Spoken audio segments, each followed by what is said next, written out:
Pero ahora, 2 de la madrugada, de abrir esos archivos de César Parra, que siempre nos trae algo muy interesante de conocer de la historia.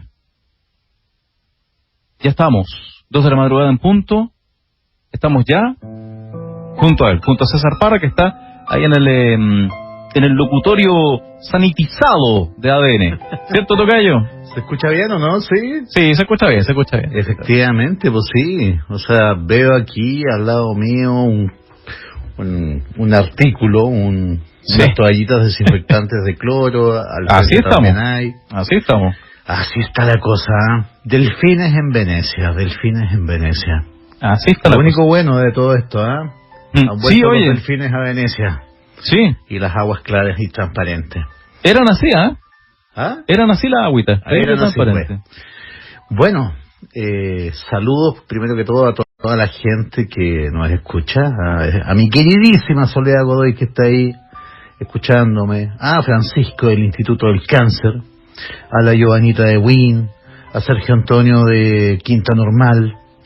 A la Alexandra Corde, enfermera. Ahí también nos va a dar seguramente quizás algún datito. A Carlito de las Condes, a Fernando de Maipú, a Mónica, bueno, y a toda la gente que se va sumando, y al otro Fernandito también, los dos Fernandos, saludados. Saludos para todos. Pues. Sí, bueno, qué duda cabe que la situación es dura para todos. Sí. Realmente yo vine ahora a la radio por calles fantasmales. Ya, bueno, aparte es viernes. Y es viernes. Pero no se nota nada que es viernes. No se nota. Es como que fuera un domingo en la noche. Absolutamente. Más o menos como eso. Sí, es que. Claro, algo así. Sí, porque el domingo en la noche no anda nadie también. Absolutamente. Pero, ojo, ¿Eh? no es la epidemia más grave que ha tenido Chile en su historia. De hecho, tenemos un largo historial de combate contra distintas enfermedades, obteniendo obviamente muchas pérdidas, pero también obteniendo grandes victorias. A ver, partamos. Dale nomás. Primero que todo, háganse una imagen de lo que era. Me voy a concentrar especialmente en las tres que más me interesan, que es la viruela, el cólera y la tuberculosis. Pero para eso necesito que hagan un viaje mental hacia la segunda mitad del siglo XIX. Uy, la mortalidad infantil, ¿sabes cuánto era en Chile? La segunda mitad del siglo XIX. Era terrible eso. ¿Cuántos niños morían? Claro, eso era terrible. O sea, ponte tú, para un número más chico de 10, morían 9. Efectivamente. Increíble, de verdad increíble. Absolutamente. O sea, podría decirse que de 10 niños nacidos morían 3. Claro. Y la esperanza de vida al nacer, promedio para un chileno, no pasaba de los 28 años. Me acuerdo al principio de este programa Nuestro Siglo, que lo hizo Bernardo Lamasa, decía que en el 1900 en Chile era muy difícil nacer y muy fácil morir. Me acuerdo que me quedó mucho esa frase. La ciudad era como el país de los muertos, como le decía Gonzalo Vidal. Increíble. Los cementerios llenos de bebés. Efectivamente. Ay, en serio, increíble. Entonces, bueno, estamos hablando que, por ejemplo, el cólera apareció con rasgos epidémicos en Chile entre 1886 y 1887. Estamos hablando que los centros urbanos más afectados llegaron a perder incluso el 5% de su población. Mira, en la época del cólera. Bueno, obviamente que la viruela siempre fue un mal omnipresente. Y bueno, hasta 1925, que yo pongo un punto y aparte ahí, ¿ya? Son incontables las epidemias que se conocieron. Ni siquiera había mucha voluntad de propagar vacunas, etcétera. No había mucho cuidado en aislar a los enfermos de viruela o enterrar sus restos. Te pongo un ejemplo. Desde 1890 a 1895, cuando ya habíamos dicho, wow, salimos del cólera, murieron 24.618 personas de viruela. Y entre 1905 y 1906, 14.000 personas. Entonces realmente, como te digo, yo sé que la situación no es mi interés desmerecer lo que está pasando ahora, minimizar lo que está pasando ahora, pero ojo, Chile tiene una danza con la muerte, al igual que otros países, hace mucho tiempo. Oye, ¿cómo suena eso? Danza con la muerte. Claro, efectivamente.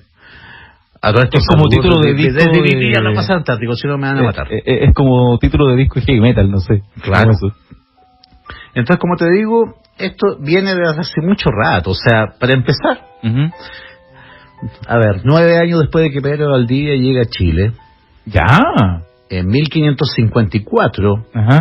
y 1556, hay 2 epidemias que, por sus características, no hay una certeza de su diagnóstico, pero ya en 1561 en el norte del país se sabe de una epidemia de viruela, ¿ok? Ya. Y se podría decir con certeza que ese es el año en que empieza la enfermedad en Chile, ¿ok?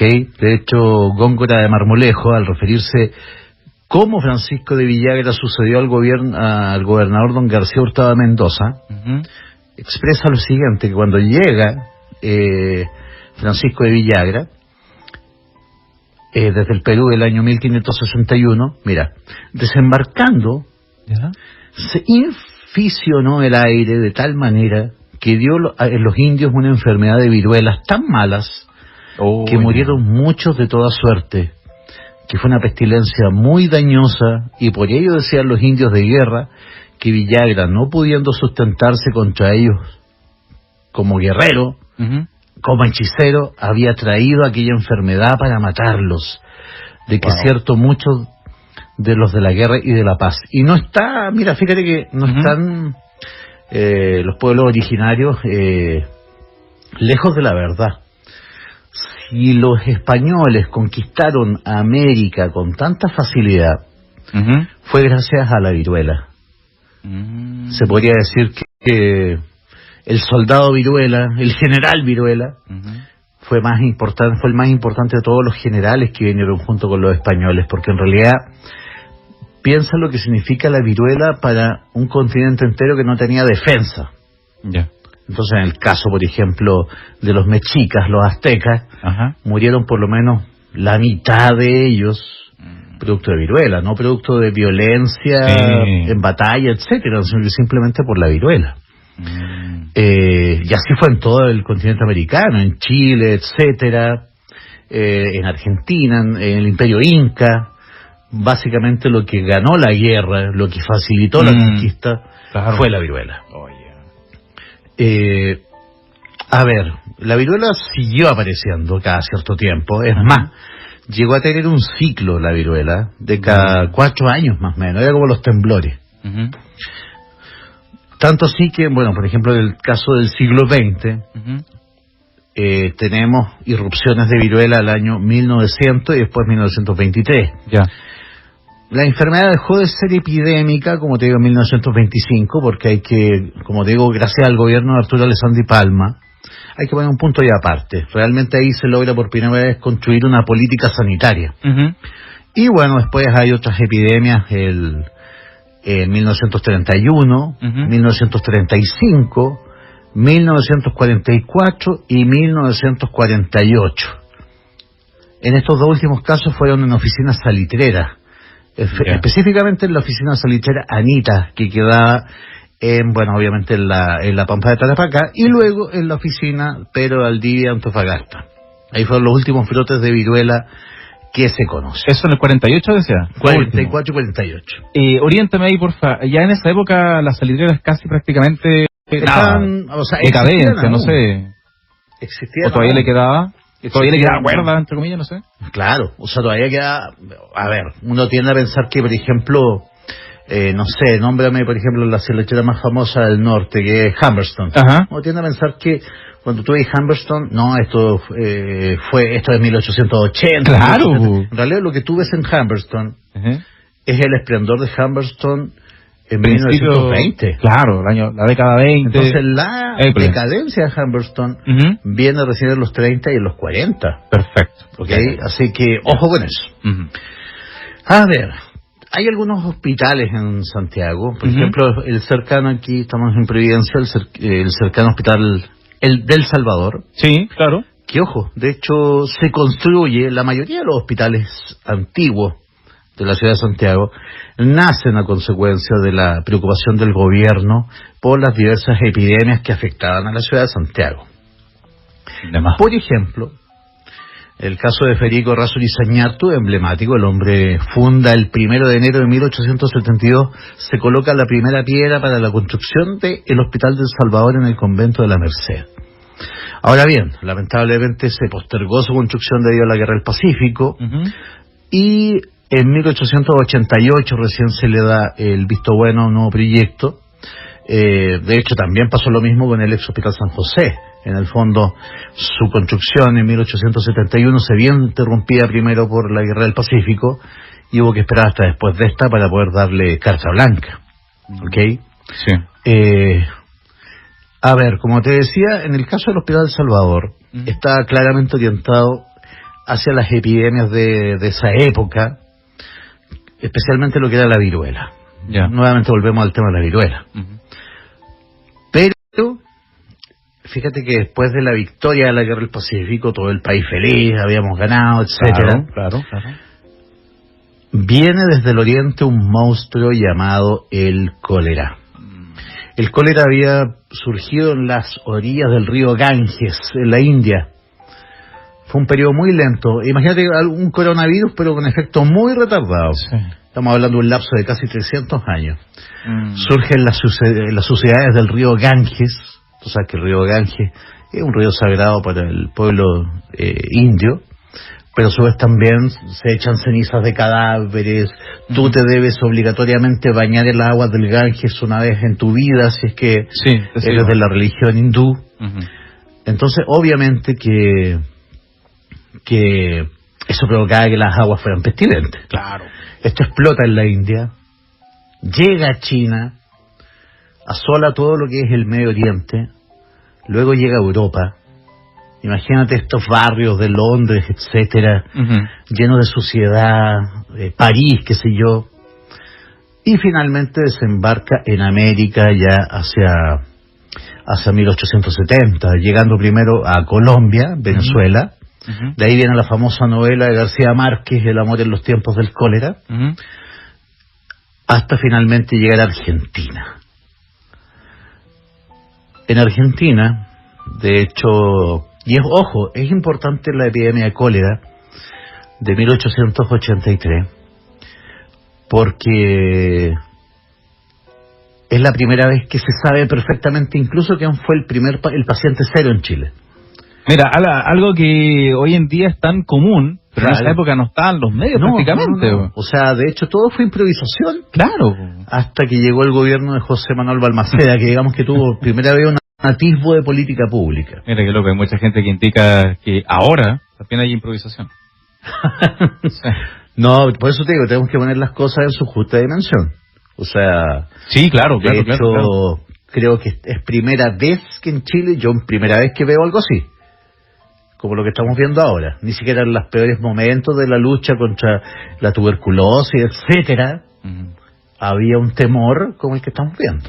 Bueno, paréntesis también, una auditora nos hablaba desde Suecia más temprano, y le preguntábamos acá, pues, cómo veía ella desde allá la medida que se están tomando acá, y encontraba que no está tan mal las cosas que se están haciendo. Es que yo te digo, o sea, ¿cómo te lo digo? El paquete... Porque todo el mundo habla de la cuarentena total. ¿Ya? Hay dos cosas. Yo creo que hay gente que todavía no tomaba las cosas en serio. Sí.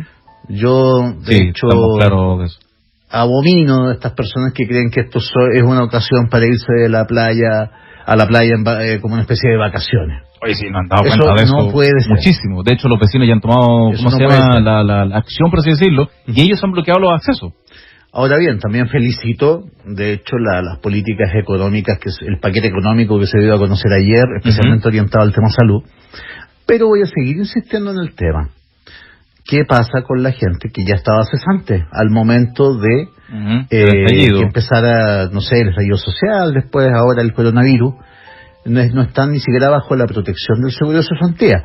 Insisto, y ojalá que el pueblito fantasma me ayude con este tema, pero se deben liberar parte de los fondos previsionales de las personas para que puedan aguantar por lo menos unos 3 o 4 meses. Eso es lo único que falta. Ayer los anuncios habrían estado perfectos, pero faltó eso.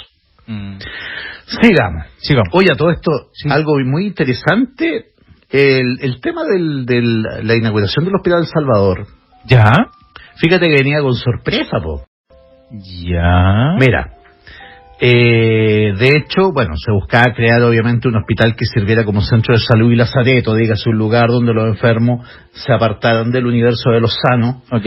hasta que llegara el momento de la muerte. Bueno, pensamos que en esa época el Hospital Salvador quedaba, entre comillas, casi fuera de Santiago. No, estamos hablando de este Salvador, del que queda, claro, o sea, en el fondo terminaba Santiago. Claro, por eso te digo, claro. Y a eso voy con ese tema. Fíjate que dentro del proyecto del Hospital Salvador se habían contemplado terrenos también para lo que se iba a llamar un cementerio del Oriente. Oye, Así mira. Claro, estaba ¿Dónde el habría cementerio estado del norte, esto? que era el hospital, Sí. el cementerio general. Ajá, claro. Y se había planificado que detrás de Ajá. los terrenos del Hospital Y- del Salvador hubiese un cementerio del Oriente sujeto po. a las ordenanzas Sí, claro, del cementerio general de épale, Santiago. vamos a esa, po. Claro, y que tenía que tener dos secciones. Una Ujú. para los que murieran en los hospitales del Salvador, San Juan de Dios y San Francisco de Borja. ¿Ya? Y para todos los pobres de toda la ciudad. Claro. Y la otra para las tumbas personales de las que pudiesen pagar por ellas. O sea, habríamos tenido, como en el caso de Buenos Aires, dos cementerios, una especie de gran chacarita, que sería el cementerio general, Ujú. y una recoleta más pequeña que habría sido este cementerio del Oriente. Sí, porque volviendo a lo que decía ahí, a lo que decías tú, el cementerio general, comillas, quedaba también fuera de Santiago. Vamos a hablar de eso también. Por los límites en Vamos a aquella hablar época de eso de también, la porque ciudad. mi barrio, es el barrio sanitario y tiene mucho que ver con el tema que estamos hablando. Vamos, sigamos. Bueno, a ver, mira, y curiosamente aquí Sí. dice, y por suerte, nunca se construyó. O sea, claro, pues ese cementerio habría estado hoy día, no sé, Santa Isabel, con Más o Salvador, menos, por o sea, ahí, a ver, no piensa, sé, más o menos. los terrenos detrás del hospital del Salvador, Claro. habría habido, ponte tú, una especie de parque de unas 30 Claro, 40 hectáreas, etcétera, claro.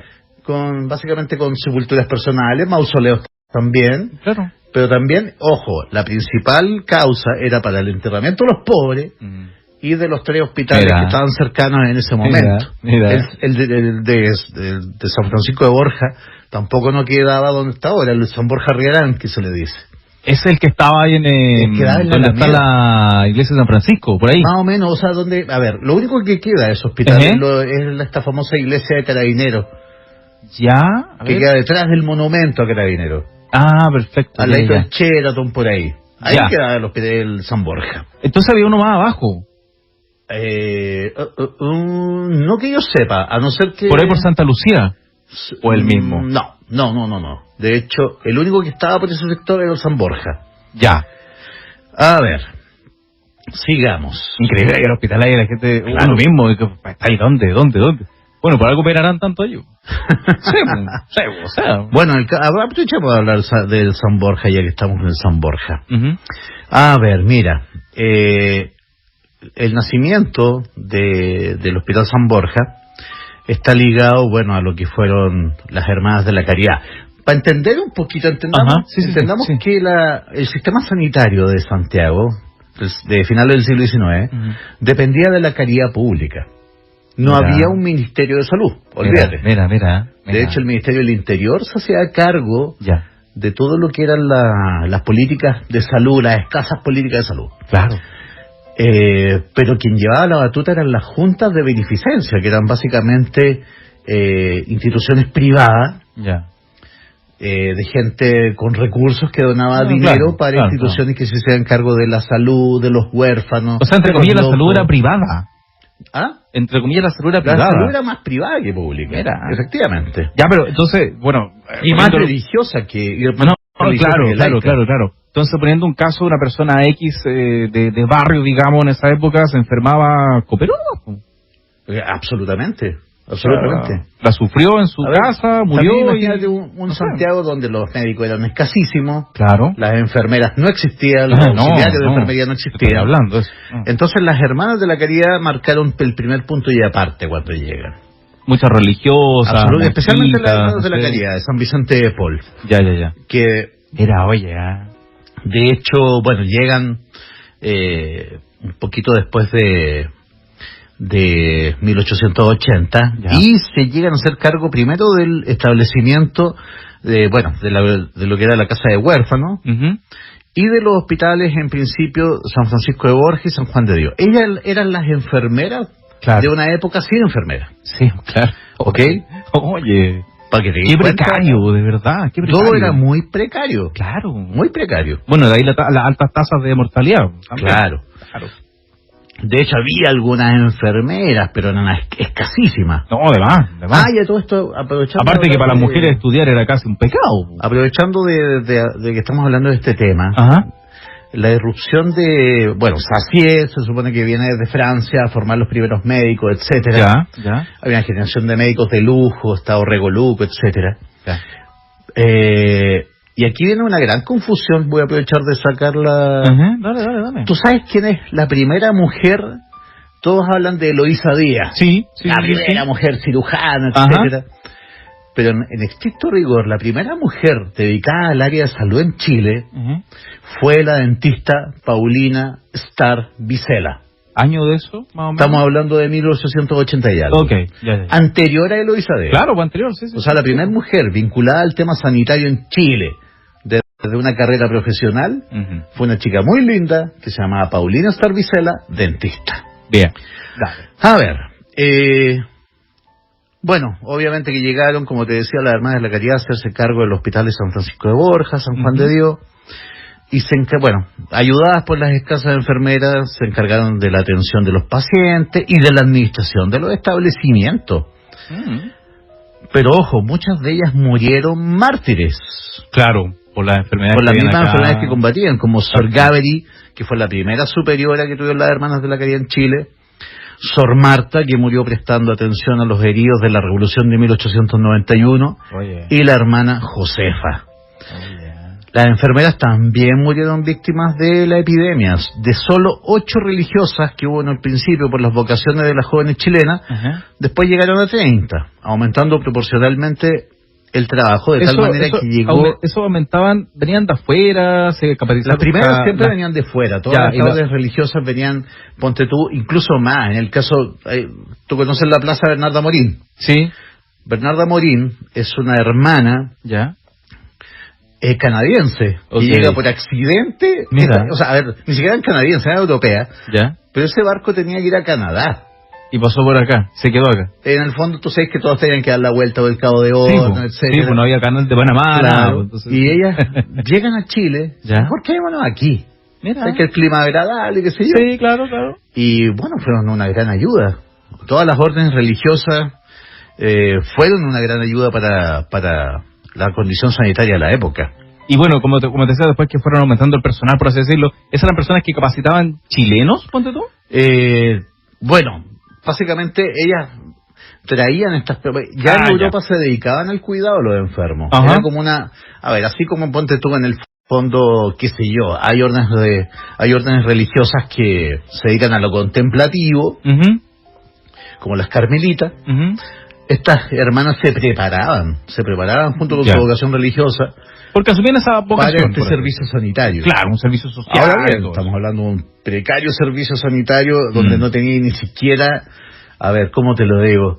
No tenía ni siquiera penicilina, nada. Claro, no se entiende. Ahí navegando vocación, por así decirlo. Aquí estamos con cosas. Claro. Bueno, a ver, como te decía, cada hospital tenía como su benefactor. Ok, ya. Así como ya un ricachón que se encariñaba en un hospital y casi lo mantenía. Claro. En el caso, por ejemplo, del Hospital San Borja, ponte tú, era el presbítero Francisco Ruiz Balmaceda, ¿ok? Todo su patrimonio, dígase, porque estamos hablando de un tipo con bastante dinero que optó por el sacerdocio, todo su patrimonio, su herencia familiar, la dona al Hospital San Borja. Entonces, ese es más o menos el escenario. ¿Por qué de repente bueno, que tal vez no había que más los financieros también, pero los ricachones, no sé, todo eso, les gustaba mucho estas horas de caridad? Lo que pasa es que, mira, en realidad... pagar su deuda, una deuda con el pueblo. Hay casos donde era, a ver, socialmente bien visto. Ok, ya. Pero hubo gente, como la señora Juana Ross de Edwards, que realmente sentía un legítimo placer. Esta era la señora que alguna vez fue la más ricachona del país, ¿cierto? Allá en Valpo creo que era, ¿no? Con más dinero país. Sí, allá en Valpo era eso. Efectivamente. Sí. Y esta señora, su nombre se volvió casi el de una santa entre los pobres. O sea, realmente ella hizo realmente un voto de pobreza. Un voto de pobreza. Ajá. Y efectivamente ayudó mucho a muchísimas instituciones. Mira. Todo lo que conocemos como el servicio sanitario de Valparaíso le debe a ella a su aporte personal, su constitución. Oye. ¿Okay? Mira. Ahora bien, ¿qué cosas se entera uno con César Parra? Fíjate que hay unas, incluso esto es tan muy buena tu pregunta. ¿Por qué? Porque incluso llegaron a haber figuras como Dorotea de Chopitea de Villota. Ya. Doña Dorotea de Chopitea, de hecho ella nace en Santiago de Chile en 1816. Ya. Ella se muda a España. Okay. Y adivina a quién conoce en España. En Barcelona. A San Juan Bosco. Ya. Y se hicieron como una sociedad. San Juan Bosco era el santo, era el tipo que se le iba a jugar por los enfermos, por construir, y ella ponía la plata. Oye. Y esta chilena se hizo tan cercana a San Juan Bosco que de hecho está en proceso de canonización y podría ser eventualmente una tercera santa de Chile. Oye. Dorotea de Chopitea. Mira, entre las obras que contribuyó en Barcelona, para que veáis que esto era mundial, ¿ok? Por ejemplo, entre las obras que construyó está muchos hospitales, las escuelas profesionales de Sarriá, el Colegio Salesiano de San José y otras instituciones religiosas especialmente encaminadas a la educación y a la formación de los jóvenes pobres. Así que tenemos una santa chilena, pero que hizo su apostolado en España y que también tiene el mismo perfil de Juana Ros. Una señora de mucho dinero, pero legítimamente decía, yo no tengo otra forma. No, probablemente no tenía ni hijos, no sé. Las bendiciones que Dios me ha dado. Ya. Que en el fondo volcarlos a algo. Mira esa conciencia. Sí, esa conciencia, eso se ha perdido. Social, Eso se ha perdido. Eso. O sea, eso no debe haber ilustres excepciones. No, claro. Pero mira pero no más que el tema, a ver, ya que me tocaste el tema, más que el tema de dar o no dar, era el tema de vivir pobremente. Ya. A pesar de tener una fortuna. Claro, vivir con lo mínimo, y dar hasta que duela, como decía el padre Hurtado. Mira qué loco esa inspiración se podría decir. Así que yo invito a la gente a que investigue un poco más sobre la señora Juana Ros y Dorotea de Chopitea. Con lo comillas egoísta que somos. Efectivamente. Oye, también la otra bestia, pues. El tifus. Yo tuve tifus cuando chico. Sí, mira. Me salvé. Sí. Me salvé. Temperaturas de 40 grados, etcétera. Me salvé del tifus. Mira. Más encima, claro, es que las condiciones. Yo vivía en Lota cuando chico. Ya. Condiciones sanitarias pobrísimas también, un pueblo en decadencia en ese momento. Y bueno, y que ha costado mucho su reconversión productiva.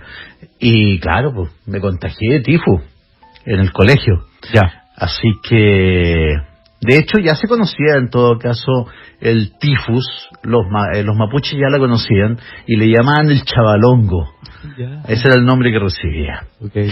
A ver, espérate, de hecho hay también algunas epidemias de tifus en 1906, 30 casos, 1918,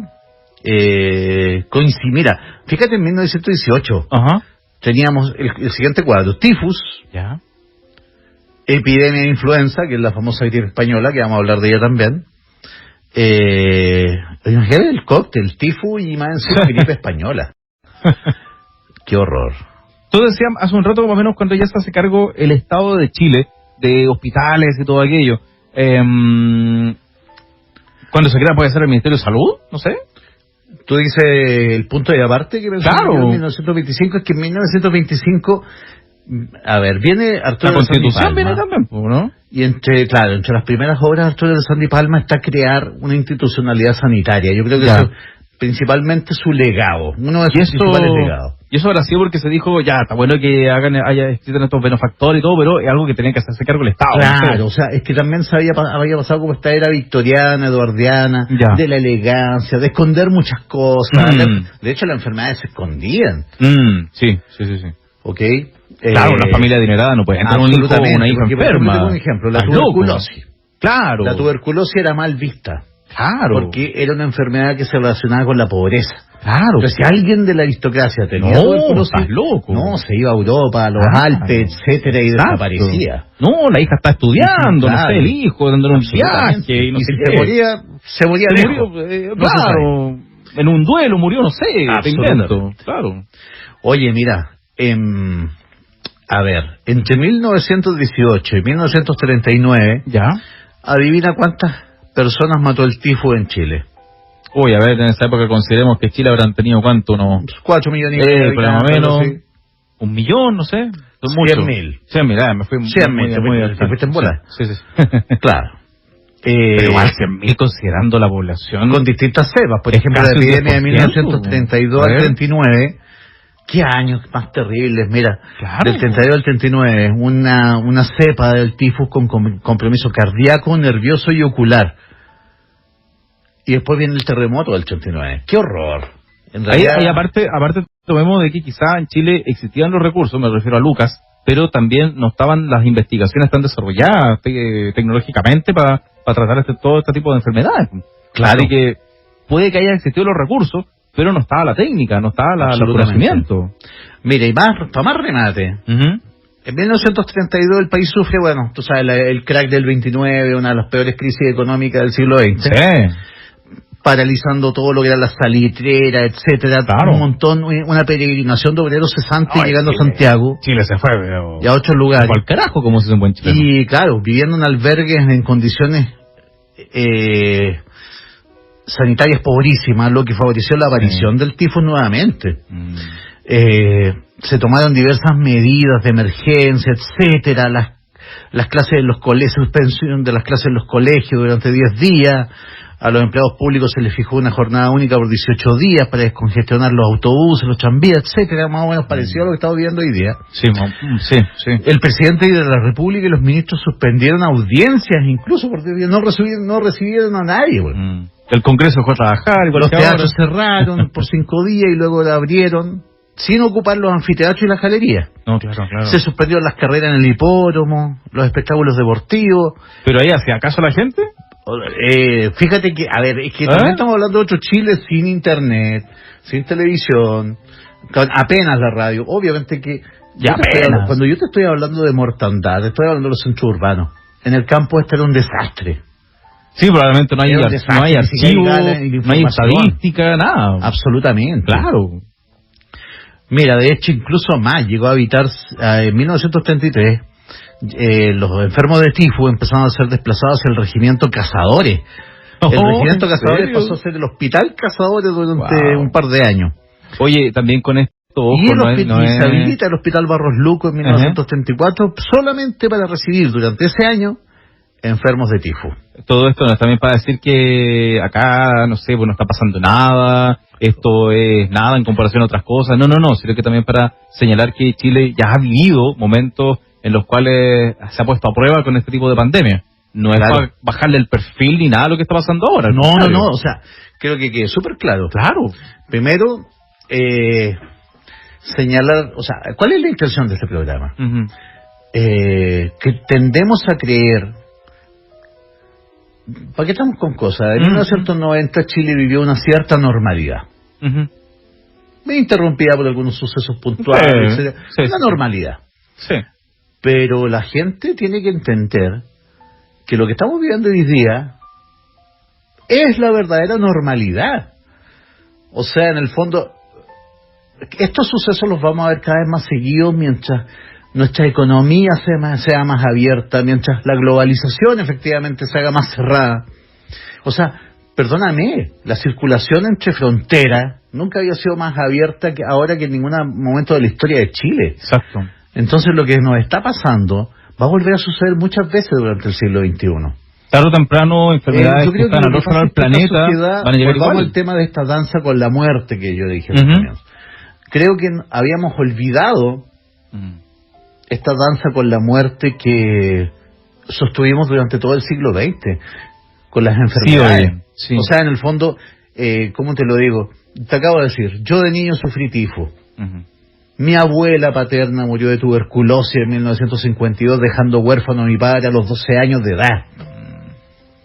Entonces, por eso te digo, creíamos vivir en una ilusión de normalidad. Pensábamos que efectivamente teníamos nuestro futuro comprado. Sí. Y de repente viene esto, el coronavirus, y nos saca totalmente de lo que nosotros pensábamos que era de esta burbuja. Tal. Pero en realidad lo que yo estoy contando es el estado, ¿cómo decírtelo?, normal de las cosas. Es que también... una sucesión de epidemias, etcétera, donde efectivamente hay mártires, donde efectivamente el personal de salud se luce, etcétera, y finalmente saca el país adelante. Sí. Pero esa es la normalidad. Avanzar, así avanza la medicina también. Que nosotros, ponte tú, y me incluyo, cuando ya se empezó a conocer el coronavirus y todo eso, hasta pensábamos en decir, oye, que sonará con los chinos, no sé. ¿No es cierto? Claro. No, y pero... no decíamos, somos el único país que, no sé, que le hace meme al coronavirus. Claro, también, porque lo veíamos casi como que fuera de otro planeta. Efectivamente. Y nada, no es otro planeta. Tenemos que acostumbrarnos a esta nueva realidad, donde producto del roce, del flujo de inmigrantes, producto del roce con otros países, el intercambio económico va a precipitar más epidemias durante el siglo XXI. Estamos hablando de una época en que ahora viajar que está produciendo el coronavirus, yo creo que solamente se había dado una vez antes. ¿Ya? Porque el tifus, dentro de todo, era una enfermedad que se podía relacionar a la pobreza. La viruela, siempre eran como pequeñas explosiones de viruela, pero se controlaban.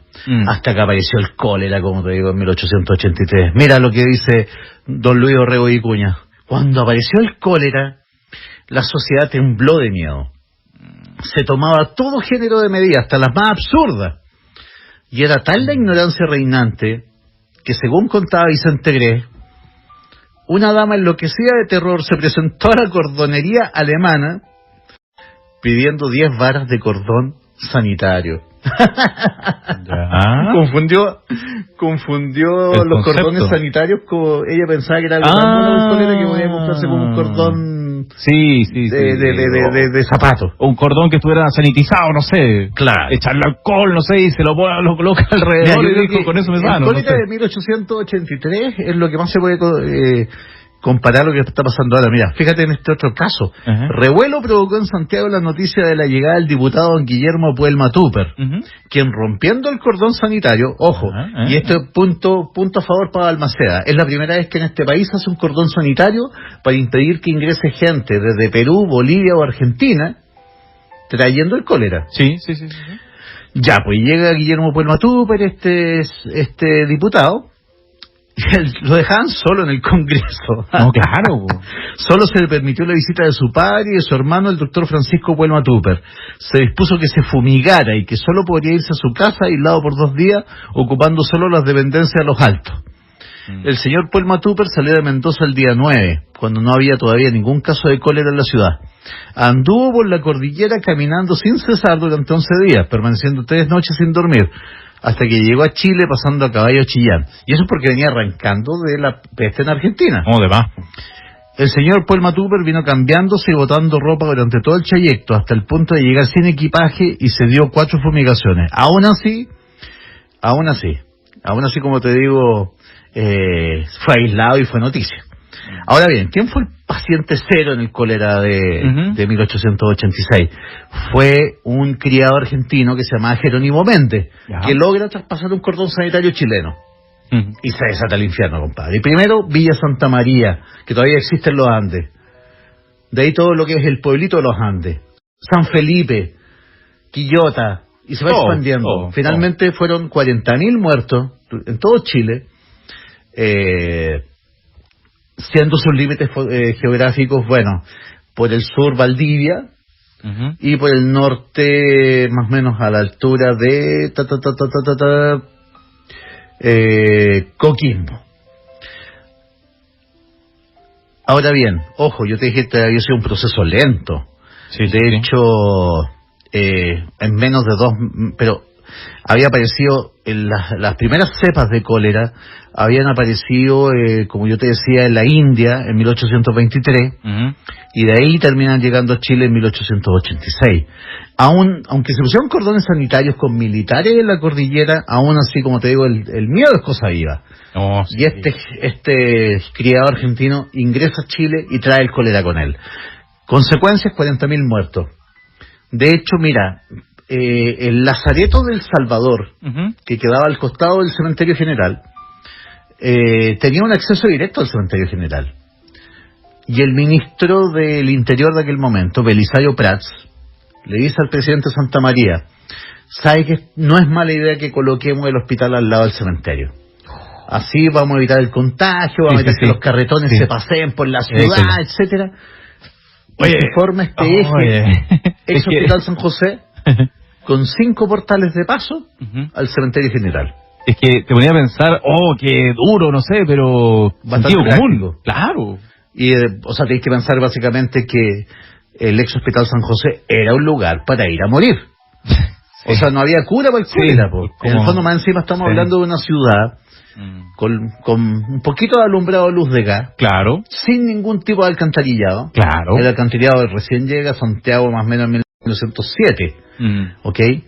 Sin agua potable. De hecho, eso, yo cuando recorro el ex Hospital San José, cuando hago los tours, digo, ¿cómo esta gente enfrentó el cólera en este lugar? ¿Qué con apenas 4 o 5 norias, pozos. Eso es un punto, hace el contexto de cómo eran las condiciones del Santiago de hace 100 años. Absolutamente. Incluso de repente está 50 años. Claro, y ojo, yo en el tour muestro sepulturas del cólera. Mira. 4 hermanos, 7, 5, 3, 1 año, en una sola sepultura. Claro. Cólera. Wow. Chicas de 28 años, de 15 años, etcétera. Simplemente la muerte no respetando nada. No.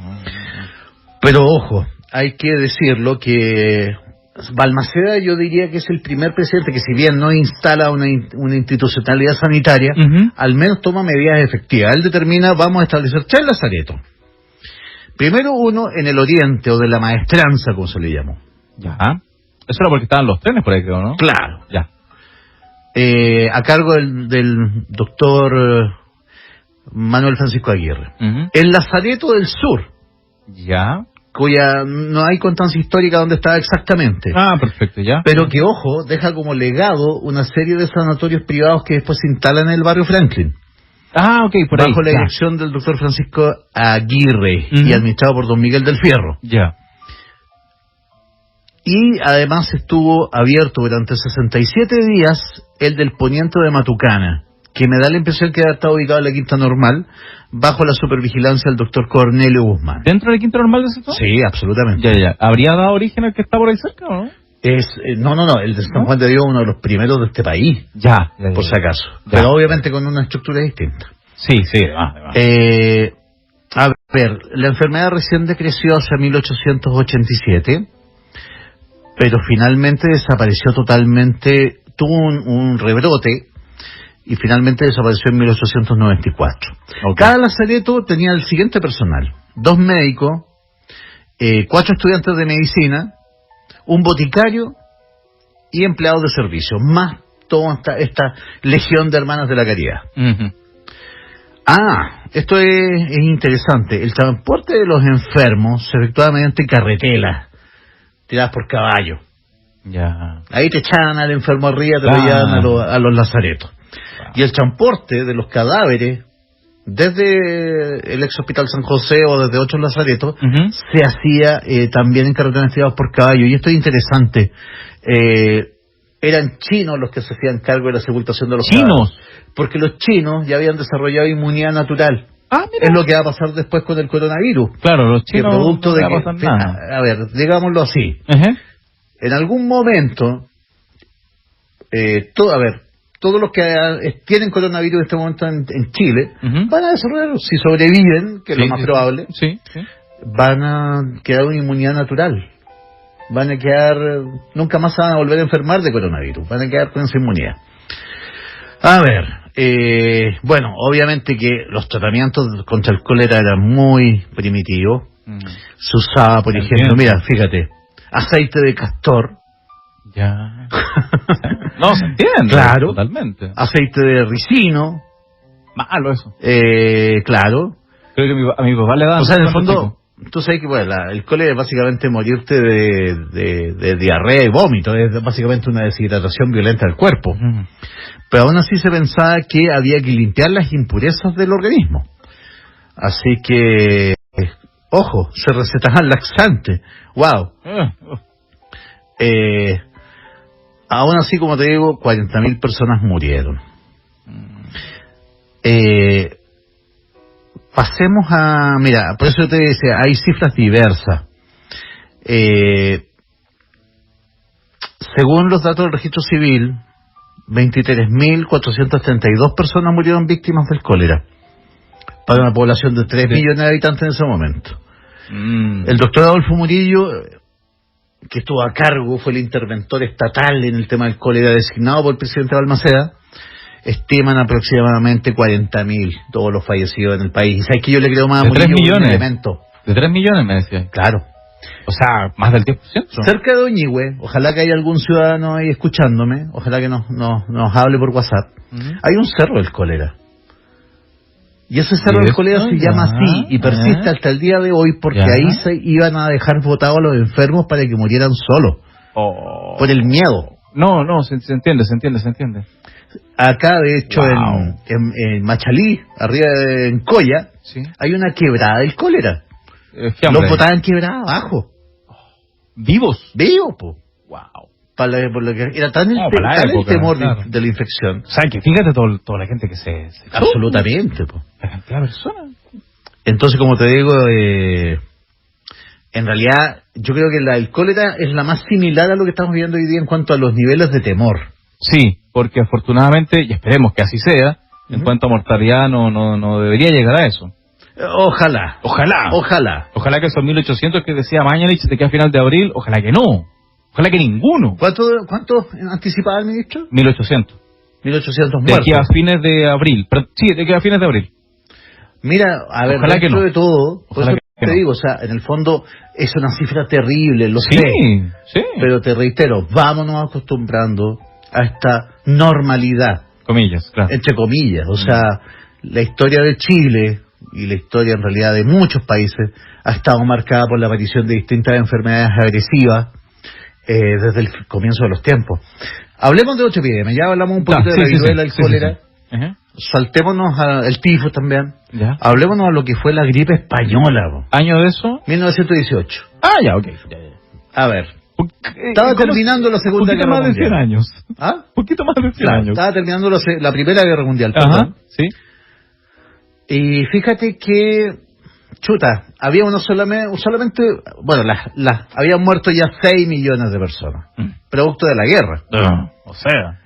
Y llegan desde Estados Unidos, porque la única forma de crear un desempate entre estas potencias, Francia, Inglaterra, contra Alemania y el Imperio Austrohúngaro, la única forma de crear un desempate era necesitábamos soldados frescos. Se hunde en Lusitania, este barco de lujo, y esto compromete a Estados Unidos a entrar en la guerra. Sí. Y manda efectivamente unos 300, 400.000 hombres a Europa.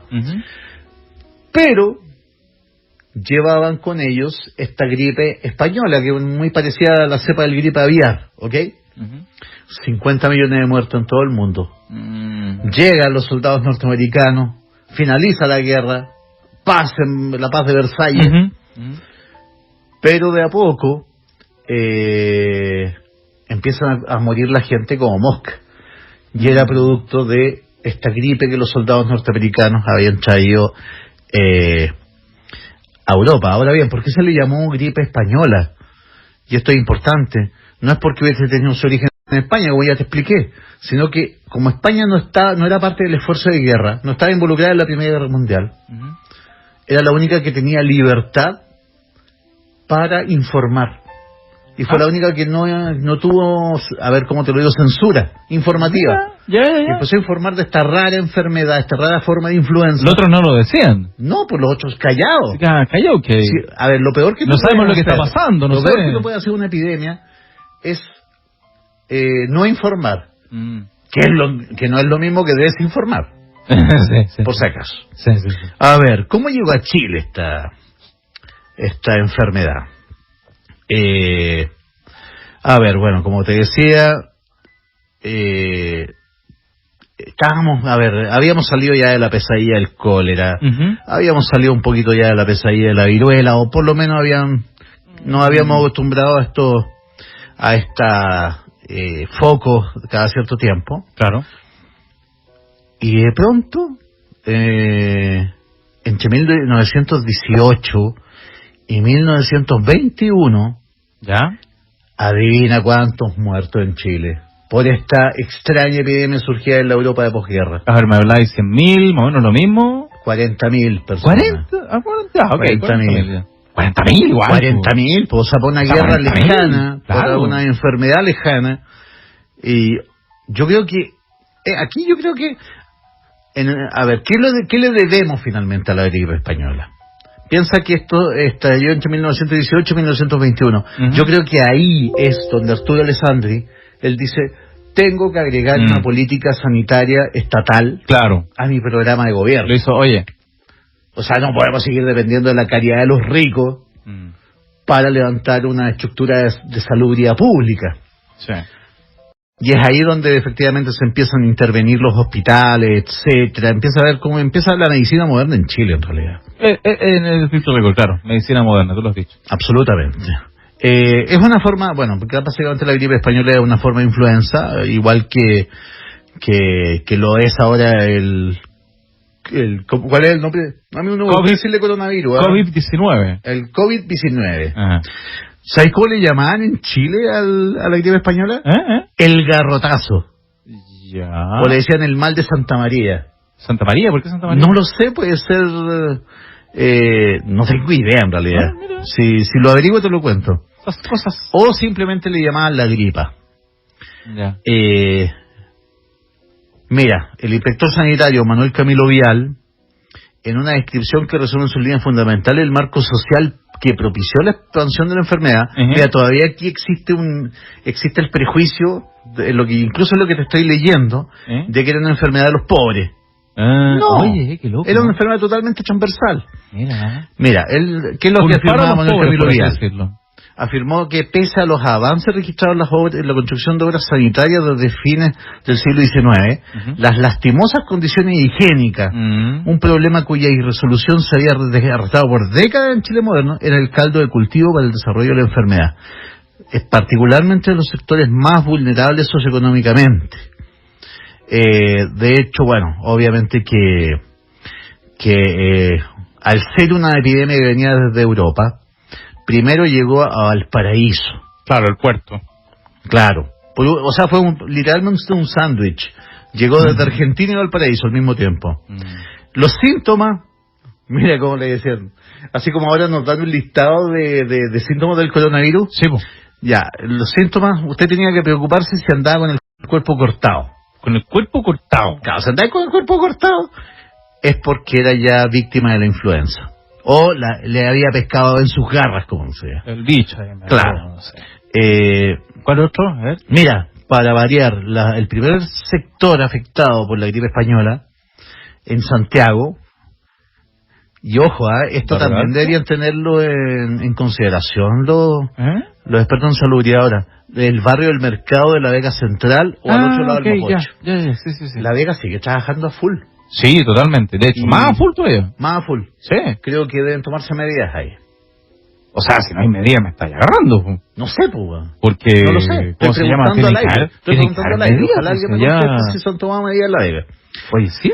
Y además, bueno, es natural en realidad que fuera el foco la gripe española, que tuviese su foco en la Vega Central, porque en realidad Santiago históricamente ha tirado todo lo que no quiere ver hacia el lado norte. Los locos, la morgue, los cementerios, los hospitales, etcétera. Todo caso. Así que Y hablemos, las últimas décadas ya, no sé, la última década de la segunda mitad del siglo XX, ¿qué es lo que más nos afectó? Mira, a ver, hablemos un poquito también de los triunfos de esta zona. Ves, Ya. sí. A ver, respecto a la viruela, bueno, finalmente gracias a la vacuna está totalmente erradicada. Es más, no debería haber viruela en el planeta Tierra. Ya. Pero se sospecha que hay un par de superpotencias que la tienen guardadita, la cepa, en caso de que tengan que usarla para una guerra bacteriológica. Ya. Por si acaso. Uy. En el caso de la tuberculosis, que yo te digo, la tuberculosis, hay un montón de hospitales en Santiago que nacieron ¿A raíz de? Por ejemplo, el Félix Bulnes, se llama Félix Bulnes por un médico que fallece mártir, víctima de la tuberculosis, en lo que antes era el Sanatorio de Tuberculosis de los Aguirre, así se llamaba el Hospital Félix Bulnes antes. Ok. El Hospital Sotero del Río nace como sanatorio contra la tuberculosis. Ya. Morían en promedio de tuberculosis 10.000 personas al año, desde 1900 a 1948. En 1948 se logra la primera vacuna. Aquí, a ver, en la década de los 40 pasan dos cosas fundamentales para la medicina. Una, obviamente, que el mismo año que Gabriela Mistral gana el premio Nobel, gana también el premio Nobel, y con toda justicia, el premio Nobel de Medicina Alexander Fleming, por la creación de la penicilina. La primera de esta familia que después conocemos como amoxicilina, qué sé yo, una serie de... A ver, el arma, o sea, la penicilina es tan importante que estamos hablando que la mayoría de las enfermedades infecciosas han podido ser derrotadas en la segunda mitad del siglo XX gracias a la penicilina y sus derivados. Las heridas dejaron de ser fatales. Eso, oye. Claro, ya... Imagínate que, por ejemplo, imagínate la cantidad de amputaciones que hubo por riesgo de infección en las guerras del Pacífico, la guerra civil del 91. Moría nomás. Claro, el instrumental del médico era básicamente una sierra. Aunque parezca increíble. Claro. Mirarlo, entonces, hoy día mirándolo como, ¿qué? ¿Sí? 1945 es un gran año para la salud. ¿Por qué? Porque el señor Alexander Fleming, a partir de este hongo, sintetiza la penicilina, que debe ser quizás el más importante aporte a la medicina del siglo XX. En tu... no, y años más tarde, no. Sí, un convenio entre el ex Hospital San José y la Clínica Mayo de Nueva York, surge al fin la vacuna contra la tuberculosis, la TBC. ¿Ok? En tu... Que de hecho, la mayoría de la gente de nuestra generación tiene una cicatriz bien fea en el brazo, arriba. Esa es la vacuna contra la tuberculosis. Sí, la tenemos. Claro. Tocayo, en tu punto de vista, no sé, ya para cerrar... Estoy cerrando, ¿sí? Me imagino, y lamentablemente que va a ser inevitable que tengamos fallecidos acá en Chile. ¿Cómo crees tú que va a avanzar esto de manera global? Ya lo decías, que va a llegar un momento en que los chinos ya no le va a afectar y todo, pero a ver, ¿en cuánto a tiempo crees tú? ¿Unos 3 meses, un poco más? No sé. Pueblito. Dos consejos. Mira, todo esto de la Sole Godoy me dice: Santa Teresa de los Andes murió de tifus. Ya, ok. Buen dato. Era. A ver, voy a dar dos consejos. El primero, si quieren datos certeros, eso, sí. Hay dos cuentas de Twitter que yo estoy siguiendo. Ya, a ver. A ver el lujo de... No, dale el dato. Mira que... La primera es covid19.es. De España. Claro, están dando buenos datos, útiles datos para todo el mundo. Ya. Lo segundo, hay una epidemióloga que yo la distingo, que es María Paz Bertoglia. Ella es @Pina Bertoglia. Pina Bertoglia. Claro, ella está diciendo la verdad. Ya. Ella no les va a mentir. Y generalmente está subiendo cosas muy interesantes respecto a la enfermedad. ¿Sí? ¿Qué es lo que yo espero?